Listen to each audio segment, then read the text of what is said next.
Good evening, good evening, good evening. Welcome to Build Your Best Life with Coach Deborah D. Smith. Hey, it is coffee chat time. Hi, Yes. Carol. Hey, girlfriend, how are you today? You got that coffee? Oh, yes. And I need it today too. I need mine today. You had a busy week? Busy, trying to play catch up. Oh, okay. Well, I'm so excited, and looks like we got some people already joining us tonight, Deborah. Yes, good evening, Agnes. How are you? Welcome. And good evening, Dan. Thank y'all for tuning in. You know, I believe it is better to train early rather than to fix later. Yes. And your words, your steps, your gestures, your posture, your facial expressions, voice tone, the movement of your eyes, even your handwriting speaks volumes. And those are your actions. What your actions say to others is crucial. So make sure you are on point about what you're getting ready to do, because someone is watching you. Hi, Deacon Holmes. Thank you for tuning in. Yeah. Well, you know what? And even Deborah, like you were saying, our actions. And so that includes our Facebook text messages and all of that as well, right? Right. Well, I'm excited about our conversation tonight, Deborah. And so tonight, y'all, we are going to talk about habits and habits to improve your self-discipline. You know, sometimes we have those bad habits, but we're going to talk about some habits tonight that's going to help all of us improve our self-discipline. But, you know, this week is Deborah Mental Health Month. So please do what is best for you and your health, your mental health. Let me say that again. It is Mental Health Month, and we have to take responsibility and do what is really best for our mental health. It's personal. So please don't get so busy you aren't aware of changes in family members, in our friends, and other associates. We have to really be careful and start paying attention to what they're doing, what they're saying. And we probably need someone to pay attention to us sometime as well. Right. Someone may need help even by crying out by changes in their actions and behaviors. Someone may be needing help, and they could be crying out when you see those changes in their actions, changes in their behavior. So let's be alert. Let's be in tune to one another and reach out and help if you can. And this month, though, our theme is crisis intervention. And listen, there are so many things we can do in life by just simply being proactive. There is one component that is quite beneficial overall, and that is simply self-discipline. Moving from following rules and obeying to controlling and managing your life is a massive step toward building your best life. So we want to make sure that we are looking at moving from the rules, because we can have a lot of rules, and obeying, but now to controlling and managing your life is a massive step toward building your best life. So, Deborah, are you ready? Let's get this conversation going. So, our topic today, like I said, is habits to improve your self-discipline. So, Deborah, how would you simply just define? Let's start with a definition. How would you define self-discipline? Well, to me, self-discipline is simply taking care of your life 24/7. You taking care of your life. You are in control of every aspect of your life.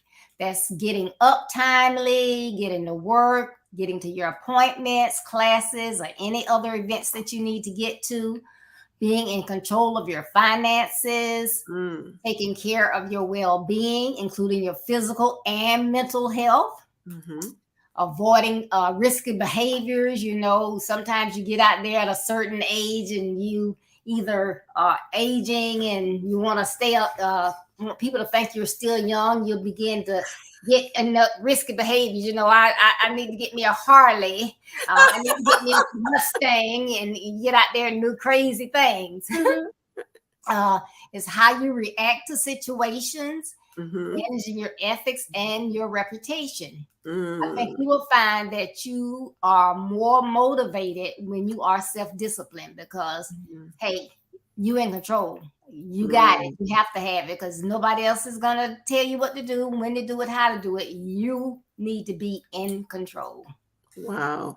We have to be in control. And that is, like you say, takes into all aspects of our lives, just being on time. And like you were saying, even our own risky behaviors. And I love how you talk about when we get older, don't be out there on that Harley doing them spin wheels, and know that our bones get a little softer as we get older. So we really do have to make sure. And like you were saying, that is part of being self-disciplined. But do you think, does this impact your willpower as well? Does our self-discipline impact our willpower? Well, your willpower is about how consistent you are in being able to focus on your essential tasks in your life. So your willpower in staying in control helps you to be successful. It's similar to like, say if you're on a diet. So you may know, okay, what foods are carbs or pastas are gonna, put on all the weight, or what portions you're supposed to eat. However, if you don't do it consistently and it becomes a habit and then a lifestyle, then you don't have much willpower. So you may be kind of like, you could be self-disciplined because you know what you should and should not do, but your willpower is just not there. So those two kind of work hand in hand. Okay. So you're saying it allows you a time to stop, and we have to just stop and think and change some of those bad behaviors that we could have already picked up, right? Right. And also it kind of helps us grow too, when we can go from one accomplishment to another and have that self-discipline and can mark that off as a checklist. And I also think too, it's about everything you pretty much described means some responsibility lies within us or on ourselves. We have to be responsible for the things that we do. And I also think, Deborah, too, it leaves no room for excuses, right? That's right. And then it helps us when we got that willpower and that self-discipline working together. It also helps us to be able to resist some of those tempting things, like that chocolate cake late at night when I know I should be asleep, and I know I've had those calories. And so you're right, that I can see how those two go hand in hand. We need both of those. But I like one of the words that we talked that I saw about being. It helps you to be resilient too when Mm, you are thinking about willpower and thinking about self-discipline. And so that resilience simply is to withstand and be able to recover quickly from difficult situations. So I might ate that chocolate cake last night, but I need to get up that next and get back on what I know that I want to make sure that I accomplish, right? I see right. Jocelyn is joining us tonight. Hey, Jocelyn. Hello, Jocelyn. Yeah, Jocelyn was on it on Wednesday. Yes, she was. I'm telling you. And I love the part when she said she had to take authority over a situation, and she All and had to tell them, no, we can't. The kids can't do this. I know the kids, and you don't. So, yay, Jocelyn, you took authority over that. So, yes. But listen, let's discuss habits that will help you improve your self-discipline, because we know we all can come up with some habits that's been good or bad, but we want to really focus tonight and help everyone look at the fact that we want to look at some habits to improve our self-discipline. So Deborah, talk about those. Okay, well, Carol, I believe the first thing we need to know is why you are where you are.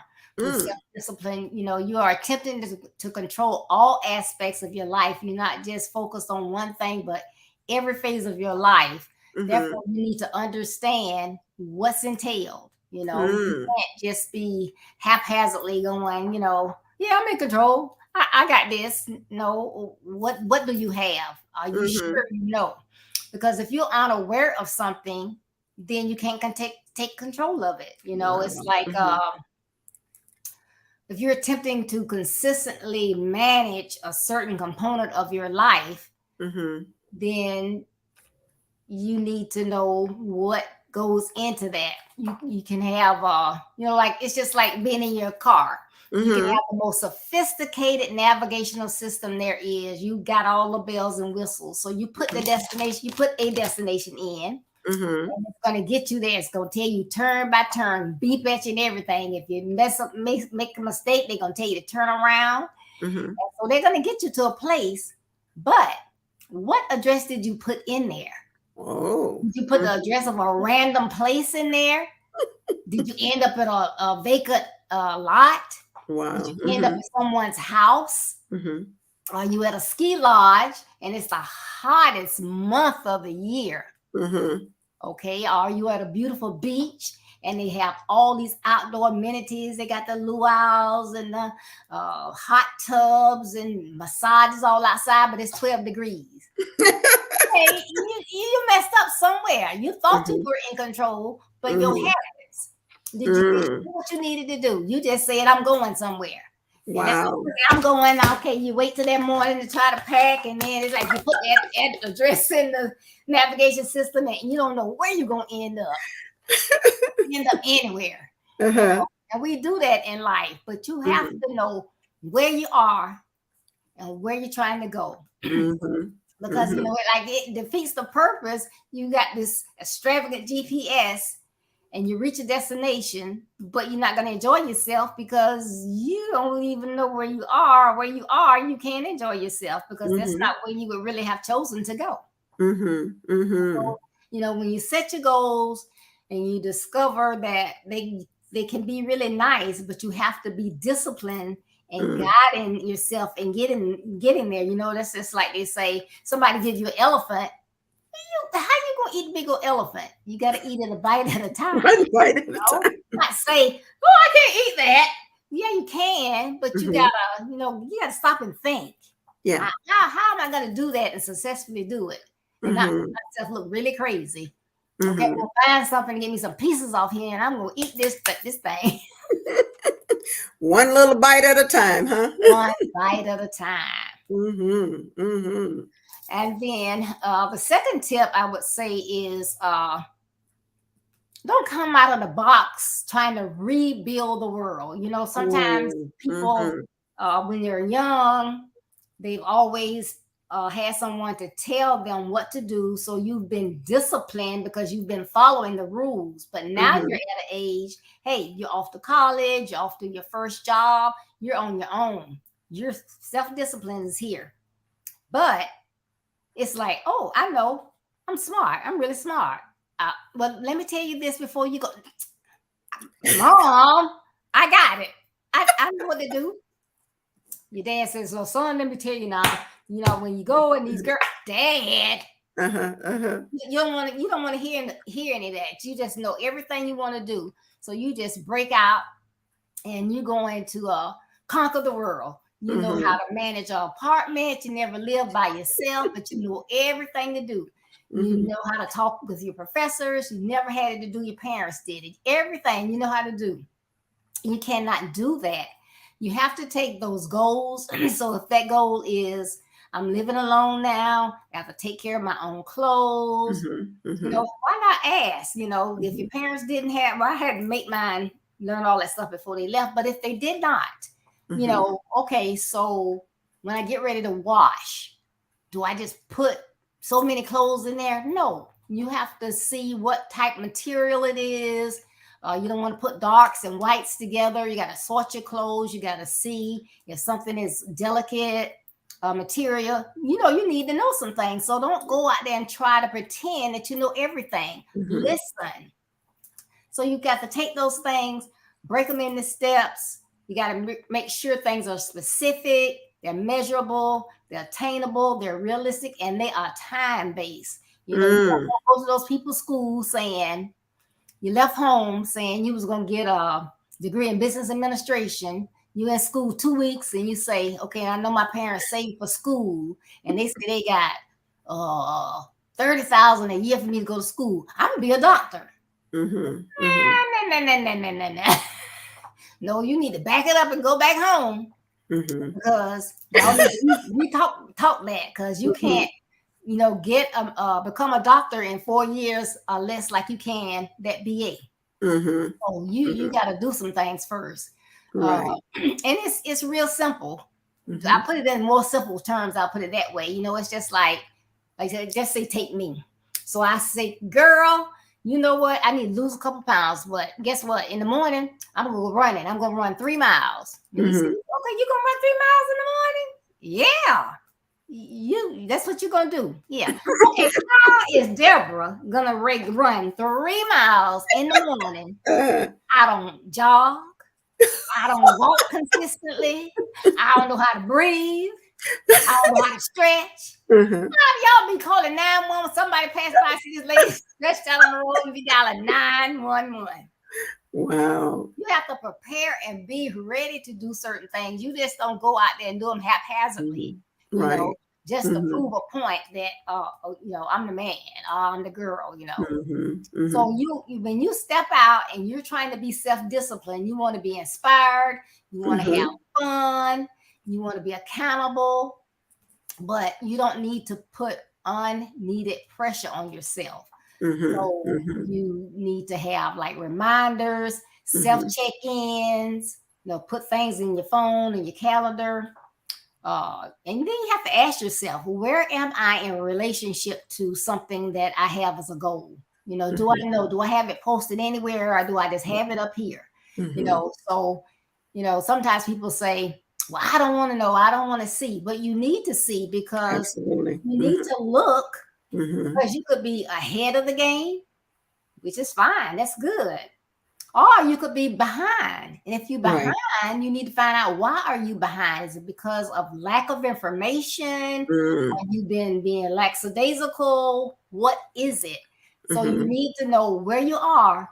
So you need to know what to do to go ahead and get where you need to be. So that's to make sure that everything is realistic and making sense. The third tip I would give is to make your goals visible. Just like I said, I know a lot of the young people, and I might be a little jealous because I can't remember half the stuff, but you sitting up there wondering like, okay, you gonna take notes? Oh, I got it. And most times they have it. They can just remember stuff. But your goals are key, they're important. And like I just said, you just don't make a goal. You have to make sure there's a SMART goal and it has all those components. But you need Mhm. to have it somewhere that's visible. You Mhm. know, do you do a vision board, or do you put it on a whiteboard? Do you have it on your desk? Mhm. Have it in your phone somewhere that is visible. Mhm. Not only Mhm. is that going to keep you accountable, but it's probably going to give you aspirations. You know, you got that goal up there that Mhm. it takes 4 years to get that BA degree, but you're going to get it done in 3 years because you want to go ahead and get your master's, but you want to try to save your parents money. So you're going to go ahead and get it done. So Mhm. you're going to save them on this rent and all this and food and whatever. You're going to try to get as much done as you can. Mhm. So, you know, it's good to have those goals so that Mhm. you can see them. You know, do they make sense? Is that still Mhm. relevant for me? Mhm. You know, because Mhm. if you change your mind, some of those goals may not make sense anymore. Mhm. Because just say you were working on a BA degree and you had researched and found out where you were going to get the books that you needed. You had looked ahead and you knew what books you would need. But in the course of taking classes, you found, hey, business administration is good. Mhm. Hey, my thing is communication. Mhm. I know that I can really help an organization with Mhm. my strengths. Okay, so that information you have on those books, is that going to do you any good, or do you need to do some more research? Mhm. So if you Mhm. don't have that visible, you may not even think about that until it's too late. Mhm.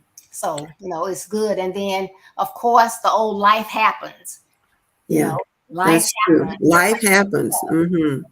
and you have to be ready. You got to be ready. Those unexpected things can happen, but I do like I mean, since we're right now at the time kids are getting ready to graduate from high school and going off to college. So this is great advice. But like you said, the moment you leave home don't mean that you know everything. And you do need to rely upon the wisdom of your parents.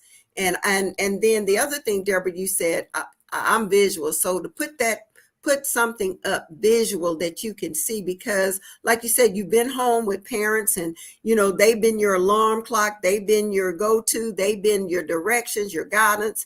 And now you're out on your own, and so you might have to put you some visual reminders of dates and times. And mom is not there to shake you 3 or 4 times, say get up out the bed, it's time to go. So you got to be that person, because that's one thing I always told my son too. When you go off to college, you got to have those set things in place. You may have to do a checklist so you can make sure you're doing those things. And I reminded him, what you don't want to be a part of in that first semester of college, you don't want to be a part of the January clearances. That means you can't come back because you haven't done everything that you need to do. And Right. interesting too, one of my friends was telling me that their one of their relatives had sent their children to this school that was supposed to be for a better opportunity, and that they got with that person, and these people were talking about they were going to this astronomical school, cost in school. And the mother just said, no, honey, you're going to junior college. We cannot afford that. So I don't care what your friends are doing. That's not what we have made plans to do. And so, sometimes they do have to have some redirections, and you have to think about, is this particular school, or have you done enough research to know that I'm going to be able to get the same thing at a cheaper cost, even if I have to go to junior college? And it's Right. okay. I'll tell parents in a minute, it is okay to let them go to a junior college. In that way, if they do go away for a 4 year, they'll be a little bit more mature. There's nothing wrong with either one. But yes, we need those visuals. Yes, you need to have some directions, because like you say, getting in the car, got this fancy navigation system, and haven't put no destination in, you could end up anywhere, and that's not where you want to end up. Absolutely. Right. And like you say, with college and like for a lot of kids getting ready to go off to college, and some of them, Mhm. I'm sure, are kind of like getting anxious right now because they may Right. not know where those funds are coming from. Right. Hmm. But when people look at college, a lot of times they'll looking at, you were consistent enough to see the process through, you passed Mhm. the mandated classes, and you have Mhm. that degree. Mhm. Because once I had my associate's degree, I Mhm. was going to attend the school my youngest son graduated from, University of Florida. Mhm. I got in and I took my first semester, but then that's when I got diagnosed with cancer. Mhm. But the cost of those classes. Oh So I had yeah. a wake up call when when I got better and I felt like I was strong enough to start school back. I Mhm. went to where it used to be a junior college, but now it's a 4-year institution. But the Mhm. classes were like a third, 2/3 less. You Mhm. know, Mhm. I Mhm. still got a bachelor's degree in business Absolutely. administration. you know, so I know a lot of kids, they want to go away to school to have Mhm. fun and get in these Mhm. sororities and Right. be Right. the frats, the guys, and the girls, the sororities, and do different things. But Mhm. you got to think about there's life after school. So uh, Right.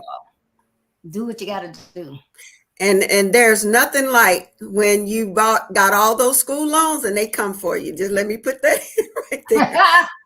They're coming for you. So you have to understand what kind of, when you talk about paying back, what kind of debt do you want to walk out of college with? And like you said, you got the same degree, you got a degree and was able to move on. And you just said something too about, you had started school and got cancer. And that's another thing you just shared about. There's going to be some things that we didn't plan for, and that could happen. And so that goes back to what you just said. Life will happen, and so we have to be ready to pivot a little bit when life gives us those things that were unexpected. All right. Hello, Peggy, and I guess that's just Peggy that tuned in. Yeah. Thank you for Mhm. tuning in. Yeah. So, Carol, do you have any tips that will benefit our viewers in improving their self discipline? Yes, Deborah, thank you for asking me that. I'd love to share. One particular one is you have to practice, and I think we end up kind of alluding to that just now. You have to practice prioritizing. You have to decide which tasks are worth dedicating the most effort to.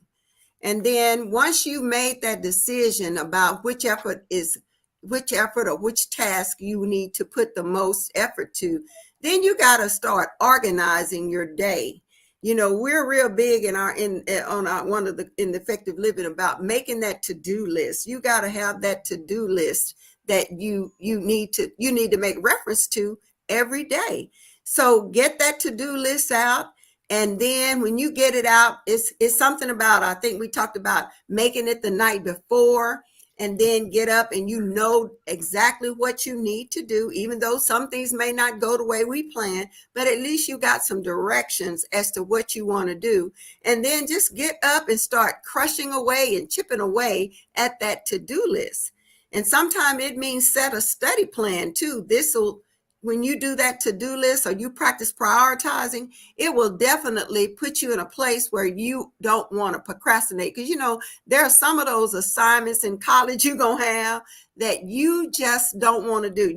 The one that's your least favorite, you'll put that off and you want to put it off to the very last minute. And I don't know about you, but sometimes we kind of cram at the last minute, Right. and that is not what we want to do. So prioritize, and practice prioritizing. Put those things at the top of the list that you dread doing the most, because at least at the end of the day, when you basically are tired and don't want to do it, you got that done, and you're more apt to do the one that you want to do and you feel comfortable about doing. And that to me would just take a lot of pressure off of you. Now that it's done, that task is so difficult, the one that you didn't want to do, you put it at the top of your priority list. So Mhm. prioritize those things that you need to have done. And then another one, Deborah, I thought about, we all have to take time and study ourselves and begin to know what our weaknesses are, because we all have weaknesses, right? Right. So so we have to be proactive about that. Why should I try to go, like you said, why should I try to go to and sign up in the dental school, and I have no earthly idea what I need to do, what it takes, how long it's going to take. So I need to know what my weaknesses are so I can start combating those and determine how you might slip up, and we know how they might slip up, and how, if they slip up, how can you prevent that from happening? Knowing your weaknesses, knowing that there's a possibility that they could slip up. So what can you do proactively? If they do, what can you do to keep them from happening? And for example, you were talking about getting up running and know you haven't ever ran. So that would be the same thing, is that if you have not ever ran before, or say you actually been practicing, and you've been going out running and getting ready because you're going to run a 5K this Saturday, right?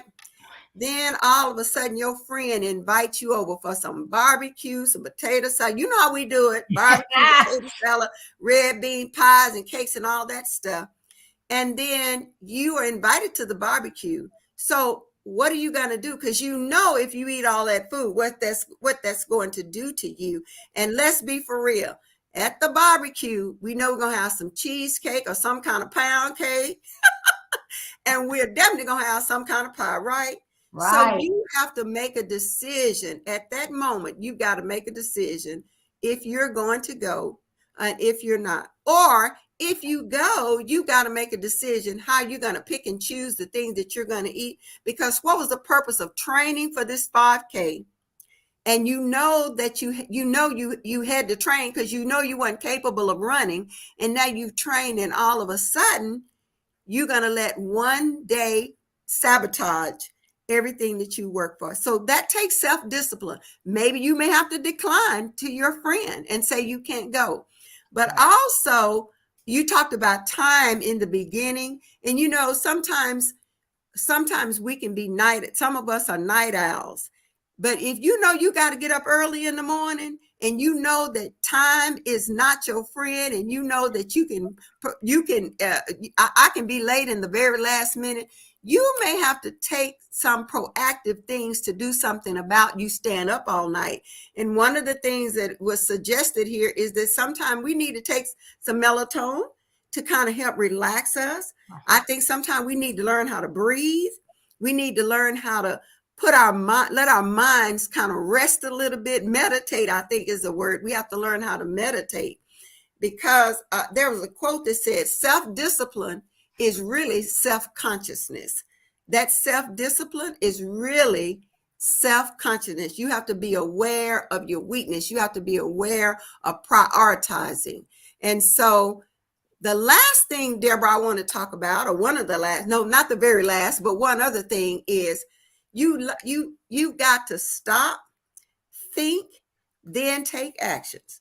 Stop, think, and then take actions. Because sometimes if we don't stop, we'll just get to running with whatever it is that we think we need to be doing, and it's really not.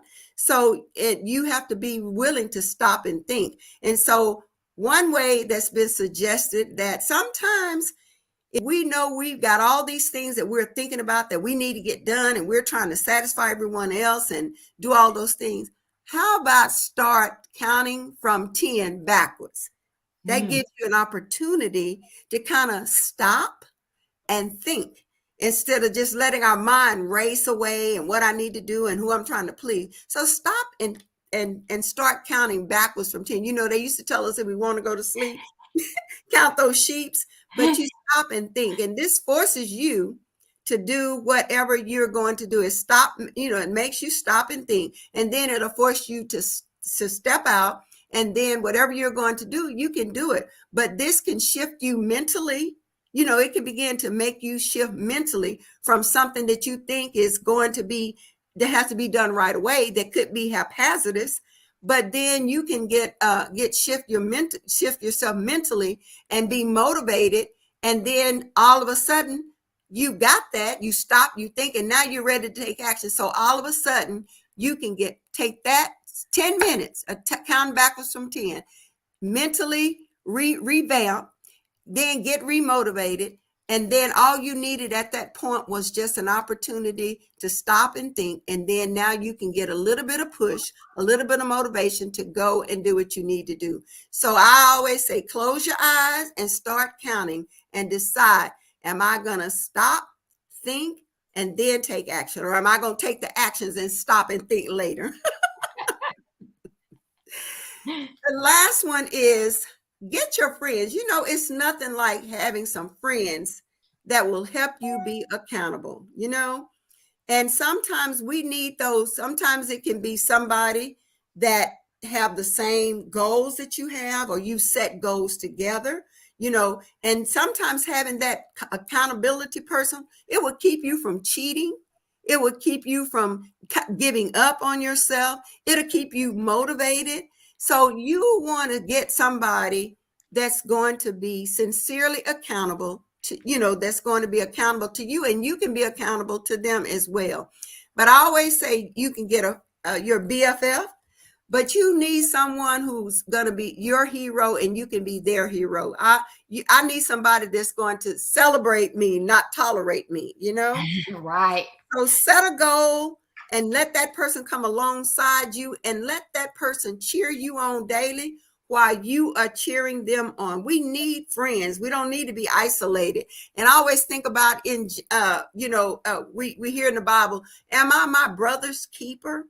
Am I my sister's keeper? Because that's what we need to be to each other. We need to be brothers and sisters keepers. We need to help each other. And we need to know that when we are having a problem, I can come to you and confess my faults, how I messed up, and not be judged, but you're going to give me the right advice. So I just want to say we got to be sisters keepers.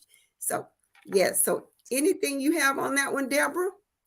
Yeah, those were very, very good. But you know, I like as you're talking about prioritizing, because you know, you can think, okay, I know what I have to do, so I'm gonna go in there and that's what I'm gonna work on. But until I started with the to-do list, I feel like now I know what I got done, because sometimes you can feel like you just work. You're like, okay, what did I accomplish? So when you have that to-do list and you can check things off or take things and move them over to the next day or whatever, that is so very helpful.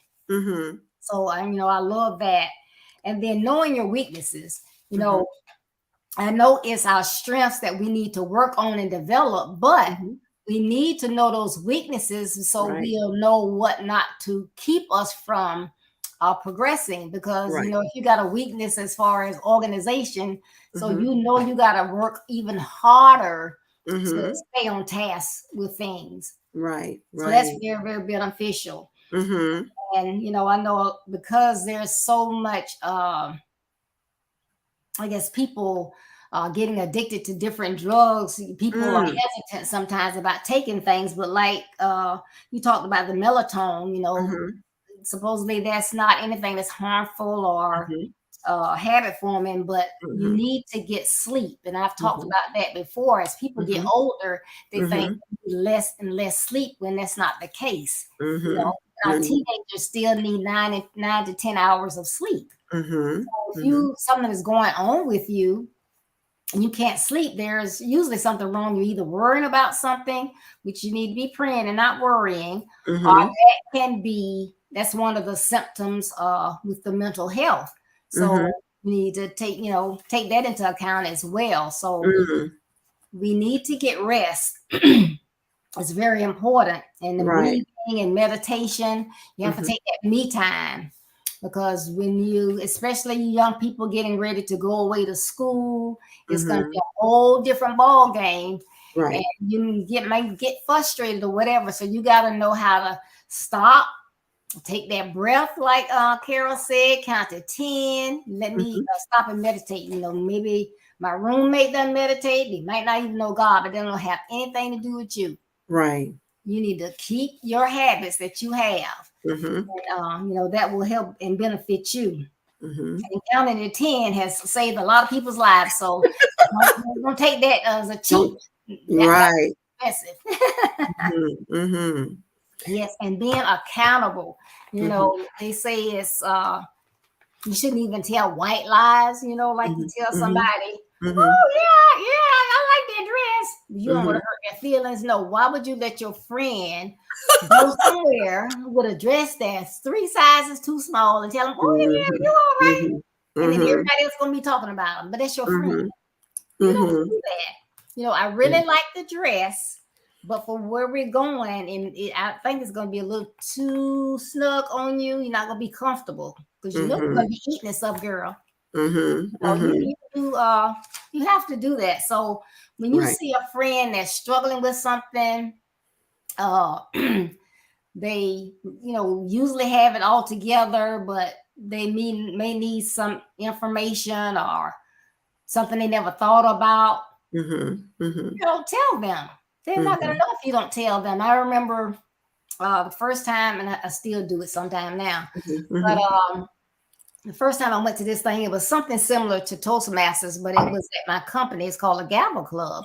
So Mm-hmm. first speech I did, which was the icebreaker, I got up there, did my speech, and they got ready to evaluate my speech, and they kept saying, "And you were smacking when you were talking," and I was thinking to myself, I was smacking.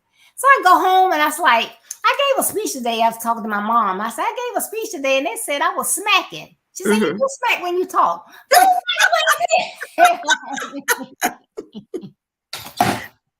Yeah, so we have to speak up and tell people we do. what's really going on. Mm-hmm. Yeah. And that is really so important because we do need to be able to tell yeah, I always say, now if they ask you how the dress look and you don't want to hurt their feeling and you let them go out and you're supposed to be BFF, something's wrong with that picture. And so this is what I say. I say, well, if I tell a half truth is still a lie. So I really need to make sure I'm telling that person the truth. And I think we have to learn how to be gentle, Yeah. and kind, but you want to make sure you're not, if that's your friend, you don't, like you said, you don't want them to go out and misrepresent who they are. And sometimes, like you were saying, we have some of those things that are so natural for us that we don't think one thing about it because we've actually been doing it a long time. I used to be a gum popper. Oh my God, I popped that gum. Then finally, Deborah, I was at church one day and this lady said, "Can you stop popping that gum?" And I was like, I didn't know it was bothering anybody. It was just kind of for me and my nerves, I guess, but I wasn't thinking about anybody else. And I was like, all my friends, all my life have let me and allowed me to pop this gum and not say anything. But anyway, but yeah, I think we have to we have to be able to tell our friends and tell each other the truth. And so, yeah. Yeah. So before we close out, I'm gonna give a couple quotes on self-discipline. Okay. One I have is without self-discipline, success is impossible, period. Mm-hmm. So you have to be self-disciplined if you want to succeed. And that was by Lou Holtz. Okay. And Mm-hmm. another one is the fact is, discipline is only punishment when imposed on you by someone else. When you discipline yourself, it's not punishment, but empowerment. From Miss Mm-hmm. Brown. And I thought that one was very powerful. Mm-hmm. Yeah. Well, I'm going to add a few, Deborah. I love success doesn't just happen, and you have to be intentional about it and that takes discipline. That was John Maxwell. I like him a whole lot. Yeah. And then there's going to be some pain. That the pain of self-discipline will never be as great as the pain of regret. And that was an anonymous person on that one. So we Wow. do have to take, yeah, that, take the pain now, but, rather than live in regret later. So those are some great quotes. Uh-huh. Yeah. Well, as we close, right? All right. Well, I always kind of hate to see us come to an end, Deborah. Oh, this is so much fun. We always have fun. And I look up in time where, what do they say when you're having fun? Time does really fly. And Yes. so, yes. And so that was just one thing that we talked about tonight. So many things, but I love the fact that you said self-discipline and willpower goes hand in hand. We got to have both. And why get in that car and set that GPS and have no idea where you're going to end up? So we do have to do that.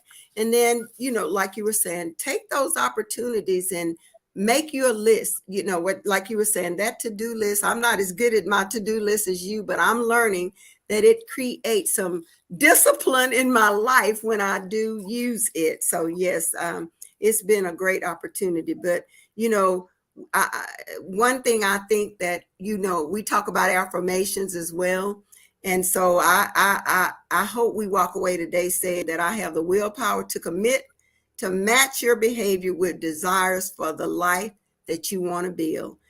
You have to have the willpower to commit to match your behavior with the desire for the life that you want to build. So we've got to be committed. And then one thing I do know, I heard somebody say this: you can change your story, you can change your narrative, but you have to be willing to set fire to the old story and light up what's going to be your new story. So I just kind of want to leave that with everyone, because you can change it. And I love the fact that every day we got a new day to start over. So I can't get upset about what went on yesterday, but I got a new day to start over. Yes. All right. And you got something else to tell us? Well, I'll thank you for allowing me to share about what I'm doing, Deborah. I do appreciate that. And but you can find me on Facebook with the Power of Words with Carol Crockett. And my mantra has become, what you articulate, you activate in your life. I just believe there's so much power in our words. And listen, today I want us to know that we are all the unique spoken word of God. God spoke us, and we are his unique word that he spoke about us. And that's why we exist. And we are not an afterthought. We're not an afterthought. Mm-hmm. We're not a haphazard word. Therefore, neither should our words and thoughts be haphazard or an afterthought. So I believe we are living today what we have spoken yesterday, but it is hope for us to change. You can find me on Monday nights with the Pathway of Life Church on the fourth Monday night. You can find me on the fourth Monday night also with Coach Ricardo Miller on his conversation each Monday night, where I co-host that with Deborah. And I'm always excited to have to be with those ladies who co-host the show. So thank you, Deborah, for allowing me to be able to share some of the things that I'm doing. And I always look forward to our time. That's my special time, when I can come on and have coffee and chat with you. Oh, thank you, sis. Thank you. You're welcome. Love it. And thank you all for tuning in today. I hope you enjoyed our talk. Self-discipline is something that we all should aspire to have, because that means that we are in control of our lives. There are certain things that we have to do to stay focused, but we are in charge. So please join me Saturday morning, 14th at 9:30 a.m. Eastern Standard Time for Stop No Negative Noise. Stop No Negative Noise. And please visit my website, www.buildyourbestlife.org. You can see my calendar of events. You can read the blog that comes out each Monday. You can also find out more about my platform. And you go to my the services that I offer, which is coaching, consultation, speaking, webinar speaking, and you can get an autographed copy of my book, Build Your Best Life. This is a book that will help you regardless of if you are a student, you're in college, you're a young adult, you're a parent, a leader, an educator. It is beneficial for you. So go out there, order your book today if you don't already have a copy. If you say, oh, but I like ebooks, not a problem. Amazon.com. Get your Kindle version. So thank you so much. Your life is what you make of it. Please begin to follow my basic principles to build your best life, not tomorrow, not next week, but right now. And remember, building your best life is our business. That's not a slogan, it's our commitment. I love you. Be blessed. Stay safe. COVID is going away, but you still got to be safe. So take Yes. care, and we will see you next time on Coffee Chat, which is the second Thursdays of each month. See you, sis. See you later. Bye bye. Have a good one.